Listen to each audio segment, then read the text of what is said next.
Hi విను. Examination సమయం వచ్చినప్పుడు విద్యార్థులు ఏం చేస్తారండి? పడుకోకుండా చదువుతూ ఉంటారు. ఎందుకంటే ఎగ్జామ్ ఫెయిల్ అయిపోతారేమో అని. సో సమయాన్ని వృధా చేయకుండా, ఆయన సంవత్సరం పొడుగునా సమయం ఉంటుంది కానీ ఆ టైంలో చదువు లాస్ట్ రోజుల్లోనే చదువుతారు. టెన్షన్గా చదువుతారు. నెక్స్ట్ ఏంటంటే దైవభక్తి కూడా ఎక్కువ ఉంటుంది, అంతే కదండి. ఎందుకంటే మంచి మార్క్స్, ప్రోగ్రెస్ కార్డ్ బాగుండాలి, మంచి రిజల్ట్స్ ఉండాలని. ఎలక్షన్ దగ్గరికి వచ్చినప్పుడు రాజకీయ నాయకులు కూడా ఈ విద్యార్థుల్లాగే వాళ్ళు ఏం చేస్తున్నారు చూస్తున్నాం కదా. ఎంతకాలం పెండింగ్ ఉన్న రోడ్స్, డ్రైన్స్, అదేవిధంగా మౌలిక సదుపాయాలు నెమ్మదిగా ఎన్నాళ్ళు ఫండ్స్ లేవు, లేకపోతే అటువైపు వెళ్ళినా సరే వాళ్ళు పట్టించుకొని వాళ్ళంతా మన కోసం అన్ని సౌకర్యాలు చేస్తున్నారు. విద్యార్థులు లాస్ట్ మూమెంట్లో అలా చదివారు, అలా అనమాట. అదేవిధంగా విద్యార్థులు దైవభక్తి అని చెప్పుకున్నాం కదా, అలాగే వీళ్ళందరికీ దైవభక్తి. మతం చూడలేదు, అన్ని గుడులకి, మస్జిదులకి, తర్వాత చర్చిలకి, అన్ని ప్రార్థనా మందిరాలకి వీళ్ళు తెగ తిరిగేస్తున్నారు. ఏంటంటే ఓట్ బ్యాంక్ కదా అండి, మత రాజకీయం. నేను అంటూ ఉంటాను, దేవుడు లేకుండా మీరు నెగ్గండి, ఒకసారి చూద్దాం.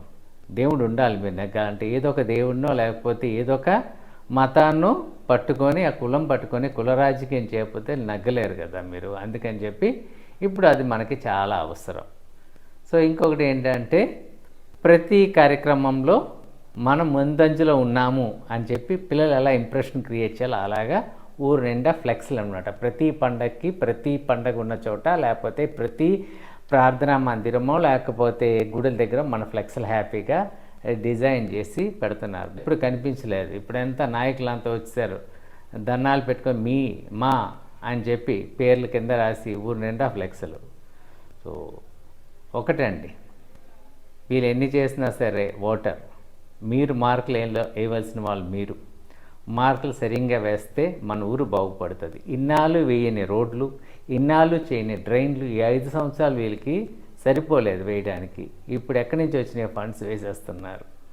క్వాలిటీ చెక్ చాలా ఇంపార్టెంట్. క్వాలిటీ ఉండి వేస్తున్నారు అన్నది మనం ఆలోచించాలి. సో విద్యార్థులు లాస్ట్ మూమెంట్లో ఎలా చదువుతారో అలాగా ఎలక్షన్కి ఇంకొక 4 రోజులు ఉండగా అన్నీ వేసేస్తున్నారు. ఇప్పుడు ఏంటంటే బయటకు వచ్చి ఇంటింటా తిరిగి ఓటు అడిగేటప్పుడు నేను ఆ రోడ్ వేయించాను, ఆ డ్రైన్ వేయించాను అని చెప్పుకోవాలి కదా. ఒకటి ఆలోచించండి, సంక్షేమంతో పాటు అభివృద్ధి కూడా ఇంపార్టెంట్ అండి. దాన్ని వదిలేసి ఓన్లీ సంక్షేమ పథకాలు మాత్రమే చేశారు.